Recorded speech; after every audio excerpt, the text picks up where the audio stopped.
10-Minute Jazz Lesson, Episode 31.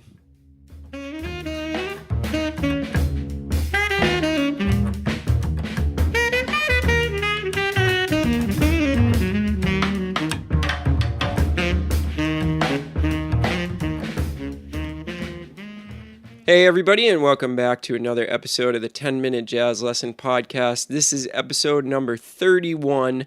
My name is Nick Manella, and I will be your host, guiding you through another short and concise jazz lesson complete with downloadable PDFs.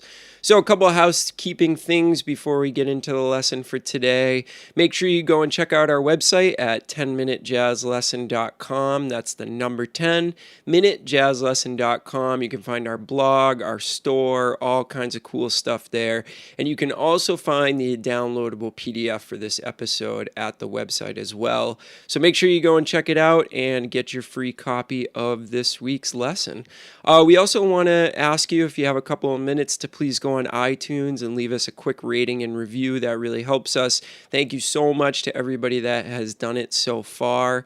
And I wanted to highlight the store section of our website. You can find a bunch of cool stuff there, including my newest saxophone method book and a lot of really useful stuff there. And that page really helps us keep going on the podcast. That provides the support that we really need to keep the show coming at you every single week with high quality. Thank you also so much to people who are starting to donate a small amount of money every month. If you're a regular listener of the podcast, we implore you to donate at least $5 a month. That's just over $1 an episode, $1.25 an episode. So if you feel like this podcast is worth that much to you, please consider donating. Only $5 a month. You probably won't even miss it. Okay, so let's get into the lesson for this week. So this week we're going to talk about some vocabulary over the tune Giant Steps, the great John Coltrane composition that really kind of revolutionized a lot of the jazz language. The jazz landscape was never really the same after Coltrane came out with this landmark recording. And the reason behind that is that Coltrane came up with a brand new way of getting through a cycle of chords that nobody had really heard before. There's rumors that he had actually gotten it from a Slaminski book that he was practicing out of, but I haven't researched that too deeply, so I'm not exactly sure. But he definitely brought it into the jazz realm, and now Giant Steps is, an expected you're expected to be able to know and play over that tune. So some of this is going to be really useful as an introduction for how to play over what we call Coltrane changes. So let's talk about those Coltrane changes first and how he derived the chord progression to Giant Steps and how he kind of revolutionized things. So Coltrane changes involve a circle of 3 different keys that are descending by major thirds. So the first line that I'm going to show you today, we're basically going from the key center of D flat major to A major to F major. So if you look at those chords, they're all descending by major thirds. So we start in D flat, then we go down to A. So D flat is a major third away from A, if you're thinking descending. And then we go to F, and F major and A are a major third apart. So that's the basis for everything. We're doing a cycle of 3 keys that are a major third apart.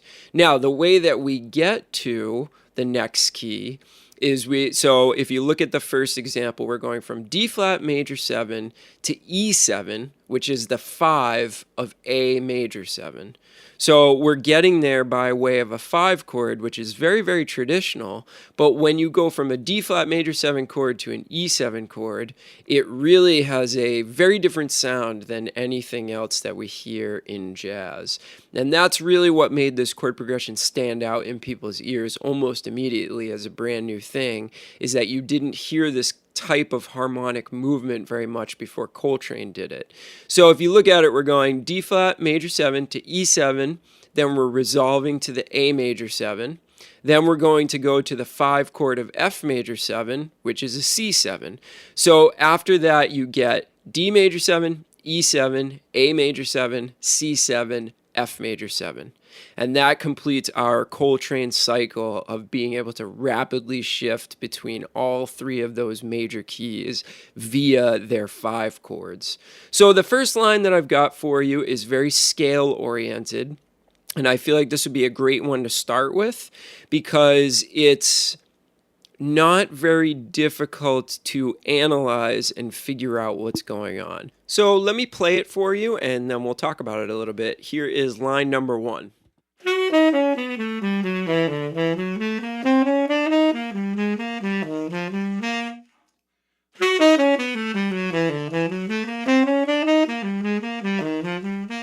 So you can hear that has a nice scalar sound to it. There's not a lot of jumps going on. I feel like that would be a good one for you to start with first. And as with all vocabulary that I give you, I suggest that you go through and analyze it first and kind of figure out what's going on before you try to take it into other keys or whatever you're going to do with it, even put it over a tune. Better to analyze it first. Rather than not really know what you're playing. All right, so let's move on to line number 2. I really like this one. I think this might be my favorite out of the 3 that I'm going to give you today. When I play over giant steps, I tend to think more vertically. So I play a lot of triads and vertical shapes rather than a lot of scales. I'm trying to get better at playing more kind of scale patterns, but my brain just naturally thinks more vertically in triads and chords. So obviously that I like that better because I'm more naturally inclined to do that. So this one is very, very triad heavy, very chord heavy. And I think you'll hear that it jumps around a lot more. And there's not really any scales until we get to the last chord. So check out line number 2.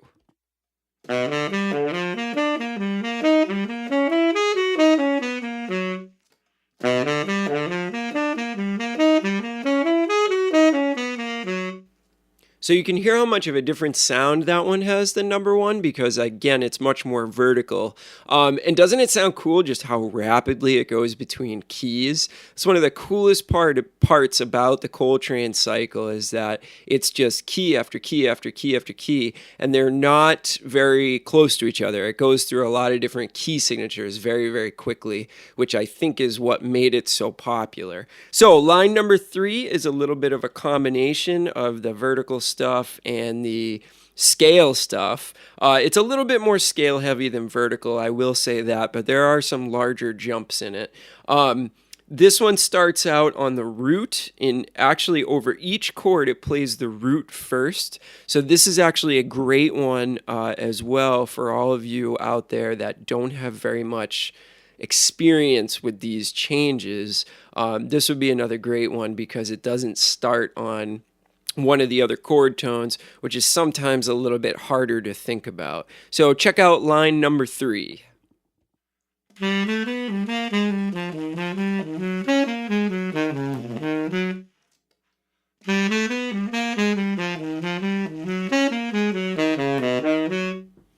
So that's another one that I really, really enjoy. It's just so clear. You can hear each key very, very clearly, and it's not sort of muddled at all. In fact, that's the number one thing that I hear when a lot of people are playing over giant steps is that the whole point of playing over it, and when you listen to Coltrane or any other great musician play over these changes, they're outlining the tonality very, very clearly, and that's kind of the way that it needs to be for it to work.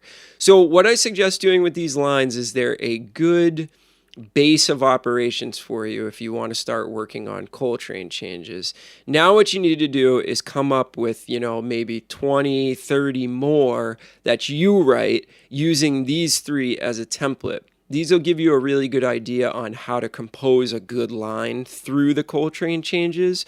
But now it's up to you to develop your own vocabulary over it. Now, of course, you can go and transcribe Coltrane solo, or even, there's a million transcription books with his giant step solos and even some of the alternate takes. So you can take some stuff from that solo, but ultimately when you play over giant steps, you don't want to just regurgitate everything that Coltrane played over it. It's a really tough thing to do. It's one of the most advanced things to do in jazz, but you really want to try to develop your own voice over these changes, which is much easier said than done, but that's kind of where you want to go with it. So what I do is I write my own lines out so that I know that it's my approach and I'm learning my own vocabulary so that I won't just sound like a carbon copy of what has come before me.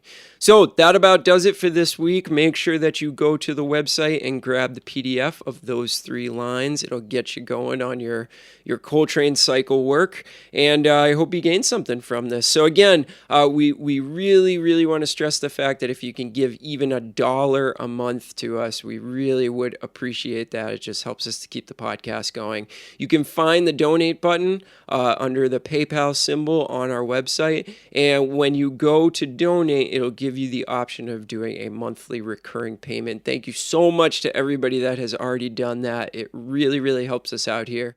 All right, that about does it for this week. I hope that this helped some of you on your journey to learning Coltrane changes, and we'll see y'all next week. Have a great week, everybody.